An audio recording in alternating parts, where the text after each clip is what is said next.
Welcome to Rights of the Free People, a program of the Rhode Island affiliate of the American Civil Liberties Union. My name is Dan Weissman. I'm a volunteer at the ACLU, and this is our once or twice a year on location, off studio program. We're currently at the Westin Hotel outside one of the ballrooms and getting ready for the annual meeting of the ACLU, celebrating mostly our victories, our accomplishments in 2016-2017. As you look at the proceedings, in particular, look for a woman named Ada Morales. She has a compelling story to tell that's instructive for all of us. So take a look at the events of the evening, and I'll be back with you on the other side. That this year has been one for the books. As I'm sure most of you in this room are probably aware, after the November election, the ACLU, both nationally and here in Rhode Island, saw a tremendous outpouring of support financially and from individuals wanting to get involved. Since November, the affiliate has seen its membership grow to 4 times what it was at this time last year.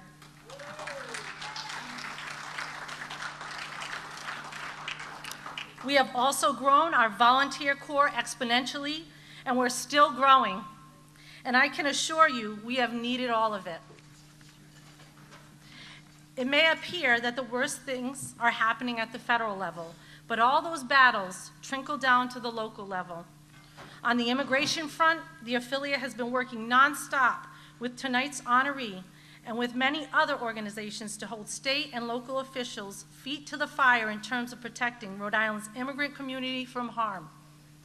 Specifically, we've been pushing for enactment of state laws, state policies, and local ordinances to protect them from some of the worst excesses of the Trump administration. Most recently, we succeeded in prompting Governor Raimondo to veto a bill that would have limited driver's licenses privileges for hundreds of lawful permanent residents. And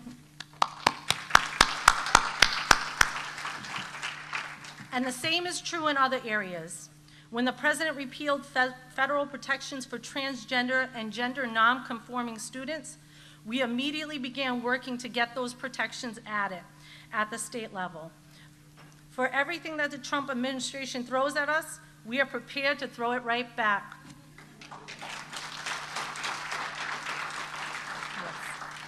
Of course, we've been very busy with lots of other things too. Though this past legislative session ended in a rather bizarre manner, forcing it to reconvene for one day last month, the affiliate was there every step of the way, weighing in on more than 300 pieces of legislation. And while we suffered a few troubling losses, most prominently the passage of an outrageous Attorney General bill that gives police access to our drug prescription information without a warrant, we helped defeat a number of other terrible bills as well, including one to implement a 1984-ish system of highway surveillance across the state. But don't despair, a number of good bills have passed, including automatic voter registration, bills strengthening the open meetings and open records law, a fantastic bill promoting free speech right of students, journalists, and a justice investment package. So let's hear it. Outside of the state and inside the courtroom, we have, as usual, been very busy. This year, the affiliate has been involved in over 30 cases, and you will find a few of them covering a wide range of issues mentioned in your program book. You'll also be hearing more about a few of those cases very shortly. Among our court victories this year, there have been favorable court rulings strengthening the rights of medical marijuana patients, a court order halting enforcement of Cranston's mean-spirited anti-panhandling ordinance, a favorable court settlement against the Woonsocket Police for the mistreatment of a deaf man, and another settlement on behalf of an 8-year-old girl who was detained and questioned by police without her parents' knowledge. Perhaps most relevant of all, and something you will hear more about shortly, was our very successful settlement on behalf of Ada Morales, a U.S. citizen unlawfully arrested by ICE agents, not once, but twice. When we're not busy lobbying or taking action in the courts, the affiliate is educating the community by a variety of means, whether through our website and social media, Know Your Rights brochures, research reports, our monthly cable show, and so on. Because of what has been going on nationally, interest in Know Your Rights materials has expanded exponentially. This year, we also hosted a special screening of the film, The Visitor, with a special meet and greet and Q&A with actor Richard Jenkins. We participated in many tabling events and worked with the coalition partners across the state, working to build informed communities.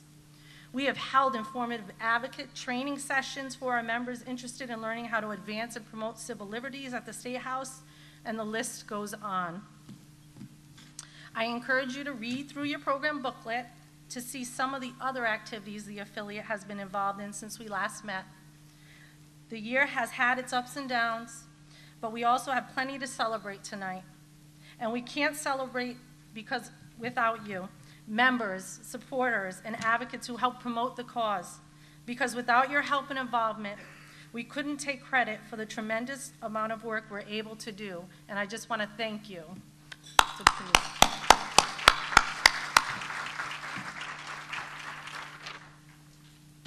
At this time, I'd like to present the award for this year's honoree, Dorcas International Institute of Rhode Island.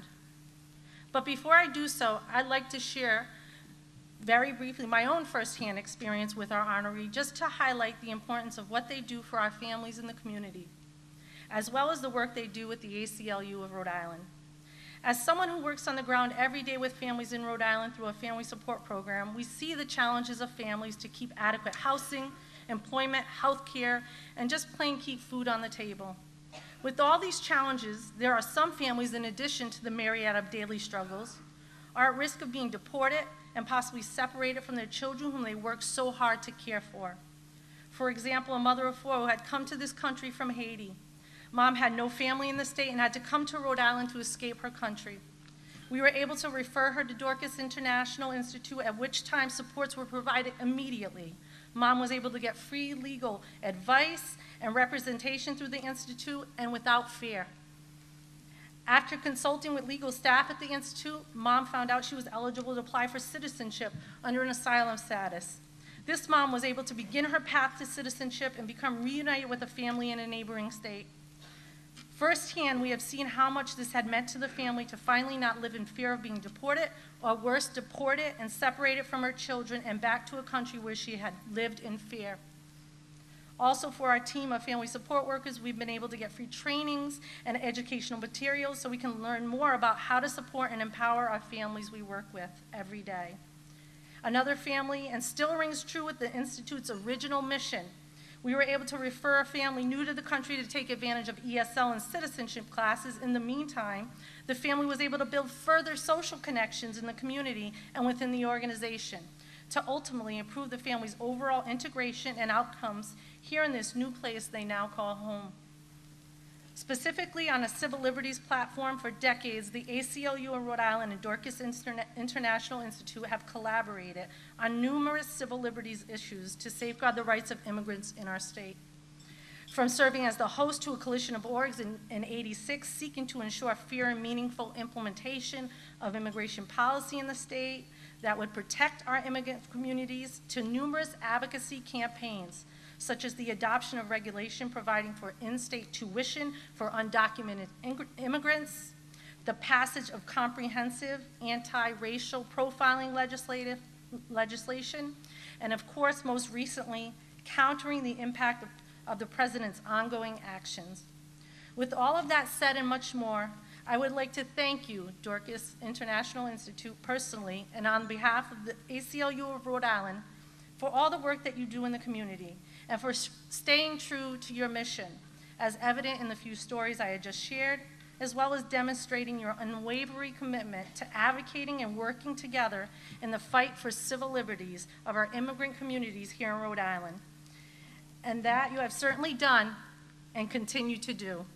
And now at this time, I'd like to present you with the Raymond J. Pettine Civil Libertarian of the Year Award to Dorcas International Institute of Rhode Island. And this is Kathy Cloutier, who's coming to accept the award.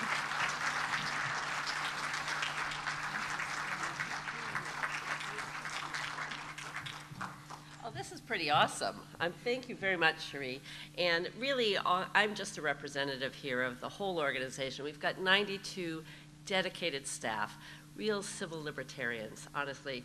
Half of them are here, not half of them, a few of them are here tonight.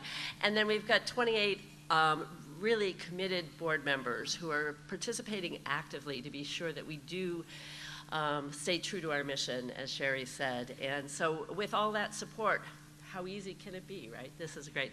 No, seriously, after our merger in 2013, we were really inwardly focused, just trying to build strength within the organization. And boy, did that pay off, right? Who figured this year would happen and we would have to step out? And so I feel like we're ready to take on everything that's coming at us. And we'll do it with a positive attitude and keep our sights going forward. I do want to say thank you again. ACLU is such an awesome partner. Steve Brown and his leadership has really helped us stay focused on the legislative issues that are going on, and again, it's really great to be partners with ACLU and all the work that you guys are doing as well. So again, thanks very much. This is going to sit proudly in our lobby, and we do appreciate the honor. Thanks.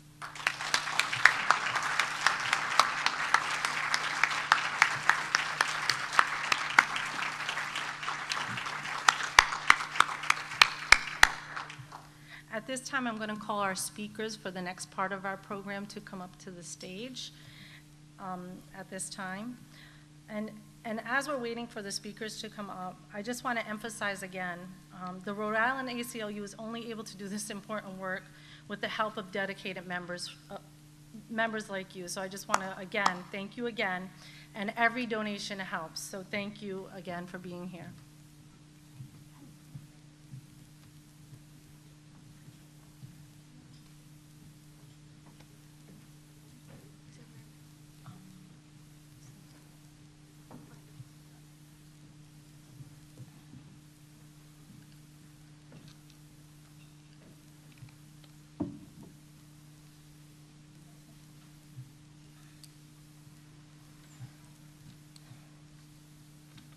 And now we have a chance to hear about some of the affiliates' legal work from people who are in the trenches, a few of our ACLU clients and their attorneys. Before we start, please take notice that there are pens and pads on your tables to jot down questions during the speaking program. Once you write down a question, please flag one of our staff members who will collect them. At the end of the full speaking portion of the program, we will first respond to the questions relevant to the cases being discussed tonight. If we have time, we'll be happy to respond to questions on other issues. First, James Cullen will tell us about his case, which puts the importance of the public's right to know in cases of police misconduct investigations against the police departments.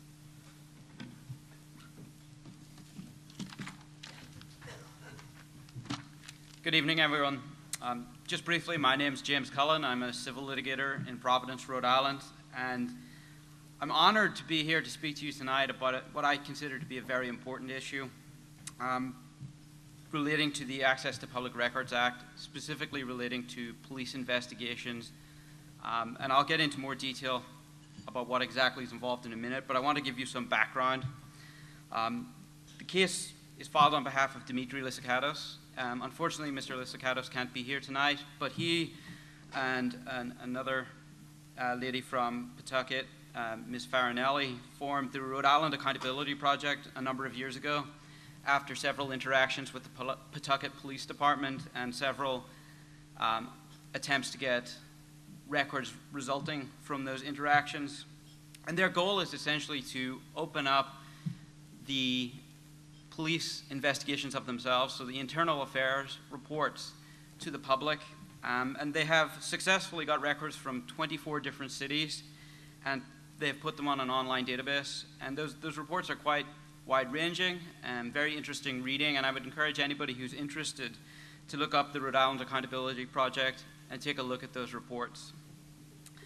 This case arises out of Pawtucket's refusal earlier this year to provide the Rhode Island Accountability Project with internal affairs reports generated as a result of internal police complaints. That's important because there are two Rhode Island cases, the Rake case from 1982, and then Dare versus Gannon from 1998, and then again 2003, where the Rhode Island Supreme Court declared that civilian complaints and reports resulting from those complaints were absolutely public records that could be accessed by way of the Access to Public Records Act. What's different about this case is we're talking about the internal police reports. And what Pawtucket has done is essentially rely on the difference between civilian reports and internal reports to say that they are not available to the public. And honestly, I don't see any meaningful distinction there, because the mere fact that the report came from a civilian versus a police officer really shouldn't matter. It's the substance of the reports that we're concerned about. And frankly, the Internal Affairs Department is investigating the police. We should be concerned about everything they do, no matter who reports it and when. So to give you more detail, Access to Public Records Act was enacted a number of years ago with the goal of enlarging the scope of public access to all government records within the state. There are essentially two factors that are a balance that the Act sought to strike, a balance between public access and personal privacy. Right now, the Rhode Island Supreme Court has been clear that the redaction of personally identifiable information from police reports is sufficient to protect the privacy rights. And in essence, we are arguing that that should apply here to internally generated reports as well as to reports generated as a result of civilian complaints. The other argument that Pawtucket made, which again seems somewhat strange, is that even if these internally generated reports are redacted, they will not shed any light on the official acts of government. And again, we don't really understand that, because at the end of the day, the police are policing themselves, and policing is a core government function. So we believe we have a fairly strong argument on that front. They've also argued that there's a negligible public interest in these documents. Again, that seems to be a fairly weak argument. It stems, I think, from several Attorney General opinions that have been drafted in recent years. And it's probably, in my opinion, a misinterpretation of the law. So we're working on that and several other aspects. We're preparing to file a motion for summary judgment to have a judge rule on this fairly soon, although I don't believe there'll be a hearing this year just because of the court's scheduling. At the end of the day, our core argument is that the APRA, the Access to Public Records Act, is there to shine a light on government action. And I think Justice Brandeis said it perfectly when he said that sunlight is the perfect disinfectant, and I think that's going to be the core of our argument in this case.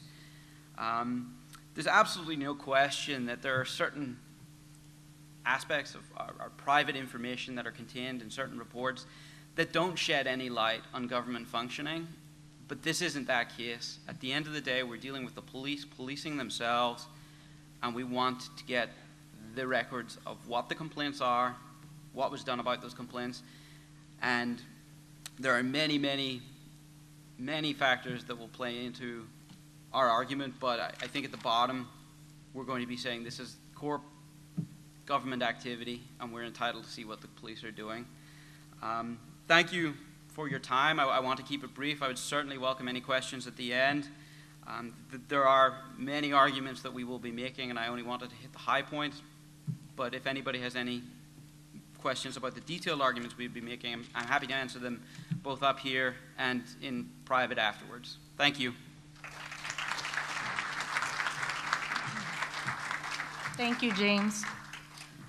Now I would like to introduce attorney Lynette Labinger, who will discuss the current status of the lawsuit filed jointly with the National Center for Law and Economic Justice after the failed launch of the UHIP computer system.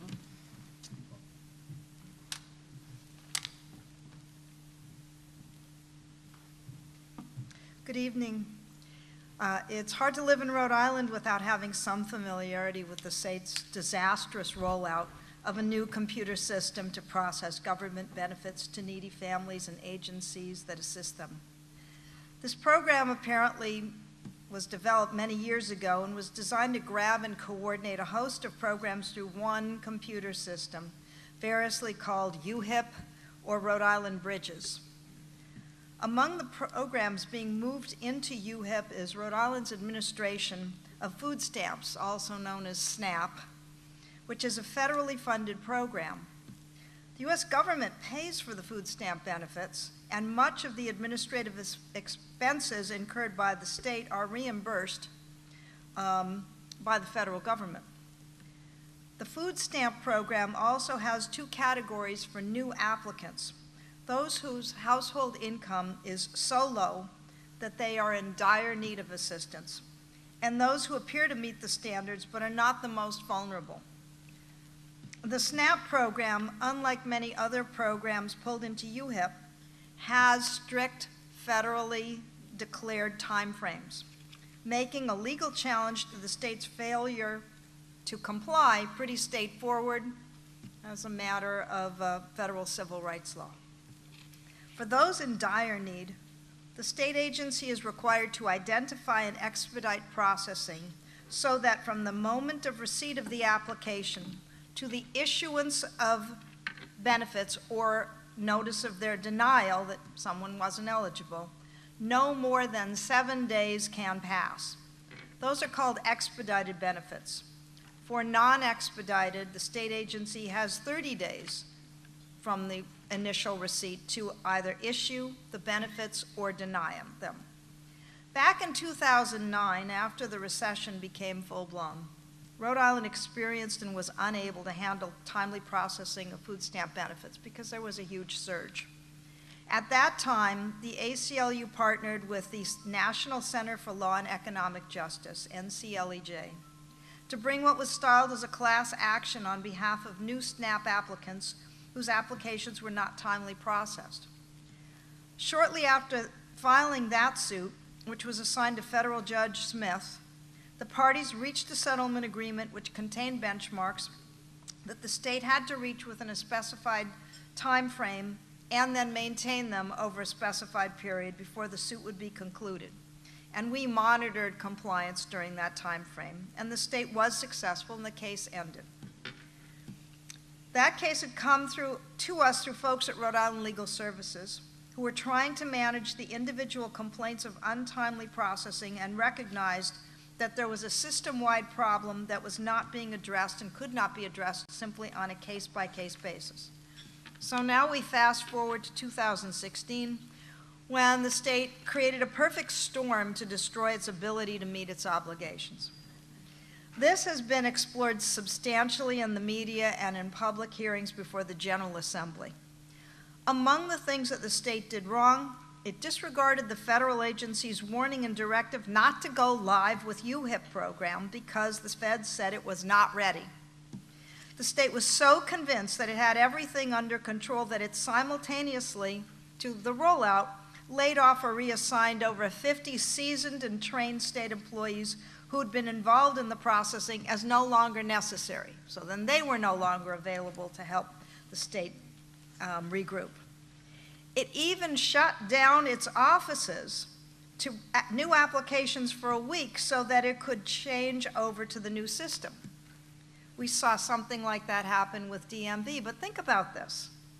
It deliberately made itself unavailable to new applicants for expedited SNAP benefits for the entire time, 7 days, that it was allowed to process such applications under federal law. As we all know, nothing went right, and it has continued to get worse. Legal Services again reached out to the ACLU, and we again partnered with NCLEJ to file a new lawsuit pretty much making the same allegations as in 2009. It was filed in the beginning of December of last year, once again as a class action seeking temporary and permanent injunctive relief for all SNAP applicants. We obtained benefits for our 2 individually named plaintiffs right away. We quickly developed an informal process to channel individual requests for relief to the state to address them within 1 to 2 business days. The ACLU developed and advertised a hotline so that people would know there was a place to call if they were waiting for SNAP benefits and not getting through. This case was also assigned to Judge Smith, and the parties soon moved into mediation to try to resolve the case by agreement with the assistance of the judge. While the state had publicly said it had everything under control and would be back up to speed by June 2017 at the latest, it rapidly became clear that it did not genuinely believe that could be accomplished, since the state negotiated for an end of August date to get to a 96% compliance rate. We were able to reach a settlement agreement which became a court order on February 28, 2017. The settlement imposed monthly benchmarks starting with the month of April, which required steady improvement in processing until achieving and thereafter maintaining a steady compliance rate of at least 96%. In addition, we obtained 2 other forms of relief, which, unlike the benchmarks, have actually had some impact to date. First, we established a formal process for plaintiffs' counsel to present individual complaints of processing delays to the state for action, which was required to be completed within 1 business day for expedited applications and within 3 business days for non-expedited. These requests have typically come to us from the Rhode Island Legal Services or from the ACLU's hotline. Second, the settlement required the state within the first 30 days of settlement to post at all of its offices and the non-government supporting agencies like legal services a notice to all individuals who may have applied for SNAP that they could submit a SNAP delay form to assist in identifying applications that have been lost or not addressed. In addition, the state was required to mail the notice and delay form to every individual known to the state to have applied for SNAP since August 1, 2016. Under the settlement, the state agreed that it would investigate all submitted claims and report monthly to the plaintiffs on the results of that process. And according to the reporting provided to us through August 25 of this year, more than 1,300 forms were submitted and more than 1,000 of those were found eligible and had food stamps issued. So that's the good news. The bad news is the state did not meet a single one of the monthly interim benchmarks for processing SNAP benefits. By its reports, its rate for processing expedited and non-expedited applications was only around 60% in April, when it should have been 80% for expedited and 75% for non-expedited. While the report from May reflected an upward trajectory, the rates then declined for each version in June and July. And by August, when it was supposed to be at the 96 compliance level for both expedited and regular applications, the state conceded that it was not there or anywhere close to 96, but we don't know where it is because the state has not provided the court-mandated report. That was due September 15. And the state says they can't give it to us because the computer system now has new system errors that do not permit it to provide accurate reporting at all. And we are now a month beyond that due date with no report. The next one is coming up, I think, this Sunday. We had been speaking with state officials over the last several months trying to get an agreement for interim relief and a corrective plan that would address these issues urgently. Those conversations have been pleasant but entirely frustrating. The state is very sincere in its concerns, but has offered no short-term or specific long-term solutions. And we therefore concluded we had no choice but to go back to court for court intervention, which we sought just in the last couple of weeks. That process is now started. We appeared before Judge Smith on October 4, and we expect additional hearings or orders very soon.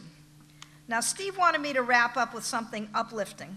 underscoring how significant it is to our community that the ACLU of Rhode Island can and will pursue class litigation where Rhode Island Legal Services cannot because of federal restrictions, and that the ACLU is correctly known as a go-to resource to bring and doggedly pursue this type of litigation. Well, that is not exactly my style. When you consider the federal restrictions imposed on legal services organizations which prevent them from undertaking this kind of litigation, and the dire need for it caused by the many failures of state government in its planning and implementation of UHIP, I must agree with Steve. Thanks.